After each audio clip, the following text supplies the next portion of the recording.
Türkmen dilinde okuyan ve yazan vaktimiz Latin elifbini kullanıyoruz. Latin sözünün kökü İtalya'nın payitahtı Rim'in içinde bulunan Lazio rayonundan alıyor. Ve Rim İmperyası'da bizim eyyamımız dönüm 750. yıllar törüğünde kuruluyor. Dünyanın en çok kullanılan elifbi olan Latin elifbinin kəbir harflarında olan gen bir yağday ünsüzü özüne çekti mi? Kəbir harfların ulu ve kiçisi birbirine benzeş. Kəbirinin tüm olsun büyük kötü tafavutlu. Misal için A, B, E yani harfların ulusu ve kiçisi birbirinden tafavutlu. Böyle siz bu harfların ulu ve kiçik olmuşluğunu birbirinden nehili tafavutlanın hiç kazıklandınız mı? Bu sorunun cevabını tapmak için Rim İmperyası'na ve tahmini 3000 yıllık geçmişe gitmek. Latin elifbinin ikinci harfleri hazırki vakti kullanılan görünüşlerine tafavutlu değil. Ve yine ulu harfler kullanılıyor. Yazılar kağıt yerine dağışların yüzüne yazılıyor. O dövrlerde iyice çizili ve hoşluk olan harfleri dağışların yüzüne oymak ansar. Ama vaktin geçmeyi bile papyrus ve kağıtların kullanılmayı köpelerinden son ol harfleri kağıza yazmak ansar geldi. Kadimi Rim devleti dövründe yazıcılar kitap yazmak ya da devletin resim bilgilerini elden yazığa geçiriyorlar.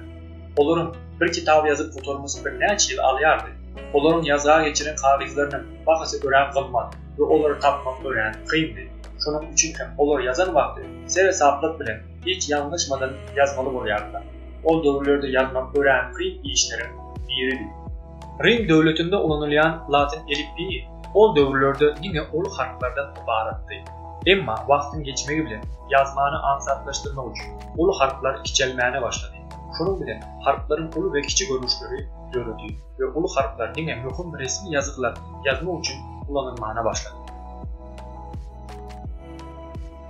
Şeylilikle el yazısını ansatlaştırmak maksadı bile ulu ve küçük harfler boyla tapıldı. Harfleri çalıp ve ansat yazmak için onları küçültmek akıllı bir fikir. Yönü nem için kəbir harflerin ulusu ve küçüsü birbirine tafavutlandı.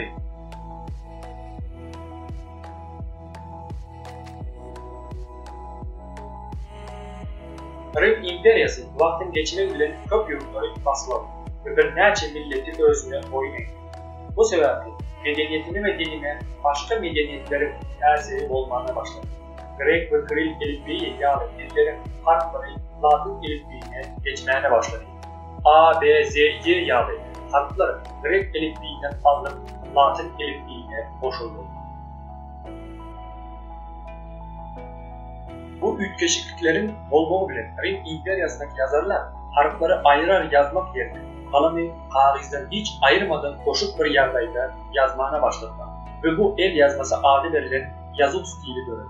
Şunun bilen birlikte yazmak öğren tizleşer, görün bütün harfler koşuk yazmaya amatlı olduğu için kəbir harfleri koşuk yazıp bildiği için amatlı yağdaya getirilmeye başladı.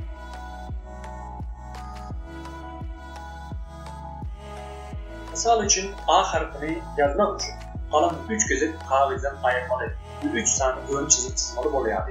Şunun üçünde yazıcılar hiç A harfini ütkedip kalemi kağıttan ayırmadan yazıp olayan təzir bir A harfini oynattılar.